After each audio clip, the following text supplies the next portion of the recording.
मायावती जी से कभी मिला नहीं, उनको जानता भी नहीं, कभी बात भी नहीं की, पर मैं उनके प्रत्याशी से खूब मिला।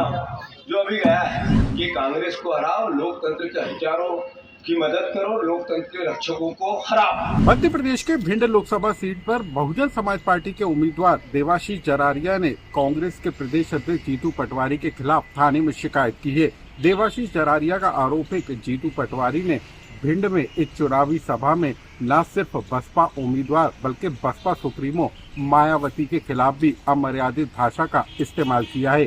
क्या है देवाशीष जरारिया की शिकायत, आप भी सुनिए। आज आपने जो शब्द कहे हैं ये आपकी कुंठा है, क्योंकि आपका प्रत्याशी बहुत बेहद कमजोर है। जिस तरीके से आपकी प्रत्याशी की भाषा शैली खराब है, उसी तरीके की दोयम दर्जे की भाषा शैली आपकी भी है।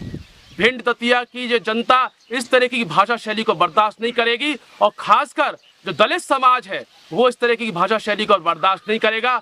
आपके शब्दों का जवाब, ईंट का जवाब पत्थर से वोट के माध्यम से यहाँ की जनता देगी, और आपकी पार्टी के और आपकी प्रत्याशी की जमानत को पूरी तरीके से जब्त कराएगी। इसके साथ ही साथ मेरी पार्टी आपके शब्दों पे, कदमों पर जिस तरीके की भाषा शैली और जिस तरह के आरोप आप पर लगाए हैं उसको साबित करने के लिए आपके खिलाफ शिकायत करेगी चुनाव आयोग से, और मैं स्वयं भी आपके खिलाफ मानहानि का दावा भी करूंगा। इसलिए लंबी लड़ाई के लिए जीतू पटवारी जी आप तैयार रहिए।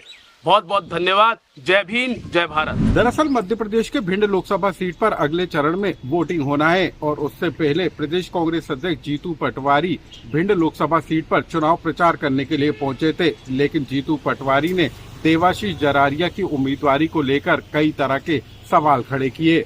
जीतू पटवारी ने न सिर्फ देवाशीष जरारिया को लेकर कई तरह की बातें कही, बल्कि बसपा सुप्रीमो मायावती को लेकर भी टिप्पणी की थी। क्या कहा था जीतू पटवारी ने, आप भी सुनिए। जैसे अभी मायावती जी की बात निकली, मैं मायावती जी से कभी मिला नहीं, उनको जानता भी नहीं, कभी बात भी नहीं की, पर मैं उनके प्रत्याशी से खूब मिला।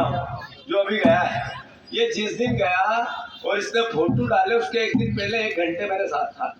डॉक्टर साहब ये बात कहनी पड़ेगी भिंड के लोगों को। इसको मैंने कहा कि तेरे को ये जैसे ही जीतेंगे उस सीट से हम विधानसभा लड़ाएंगे, पर ये केवल जीतने और हारने की, इनके वोट काटने कहानी थोड़ी है, नोट की भी कहानी। याद रख लेना, वहां से माल लाया है बीजेपी से। ये गलत नहीं कह रहा हूं मैं। अगर ये, मैं साक्षी हूं इसका, मैं अगर ये कह देता कि तेरे जितना बड़ी बात नहीं कि कल तेरा अधिकार था, कोई बात नहीं, तेरे को यहीं से विधानसभा लड़ूंगा, कोई की नहीं सुनूंगा, तू ही विधायक होगा जैसे ये सांसद बनेगी उसी सीट से, अभी विधायक है। तो इसने मेरे से मीठी बात करके गया, मेरे साथ गाड़ी में बैठा, 50 किलोमीटर तक गाड़ी में आया, फिर मैंने दूसरी गाड़ी से इनको भाई साहब को छुड़वाया और सीधे मायावती के पास निकल गए। और वहां से सिर्फ एक ही निर्देश मिला कि कांग्रेस को हराओ, लोकतंत्र के हथियारों की मदद करो, लोकतंत्र के रक्षकों को हराओ। यही है इसका मैसेज। भिंड लोकसभा सीट पर इस बार त्रिकोणीय मुकाबला देखने को मिल रहा है। बीजेपी और कांग्रेस के साथ ही बहुजन समाज पार्टी भी यहां पर जोर मारती हुई नजर आ रही है। दरअसल देवाशीष जरारिया इससे पहले कांग्रेस के टिकट पर भिंड लोकसभा सीट से चुनाव लड़ चुके हैं, लेकिन इस बार देवाशीष जरारिया ने दल बदलकर बहुजन समाज पार्टी का दामन थामा है, और अब वो बीजेपी के साथ ही कांग्रेस पर हमलावर हैं। मतलब साफ है कि देवाशीष जरारिया के भिंड लोकसभा सीट से चुनाव लड़ने पर कांग्रेस के टिकट कटेंगे और कांग्रेस को नुकसान होगा, और यही दर्द जीतू पटवारी की चुनावी सभा में उभर कर आया था। लेकिन अब ये पूरा का पूरा मामला पूरी तरीके से शिकायत में तब्दील हो गया है, और देवाशीष जरारिया ने जीतू पटवारी के खिलाफ कार्रवाई करने को लेकर थाने में शिकायत की है, साथ ही चुनाव आयोग को भी पत्र भेजा है। लोकमत के लिए भोपाल से अनुराग श्रीवास्तव की रिपोर्ट।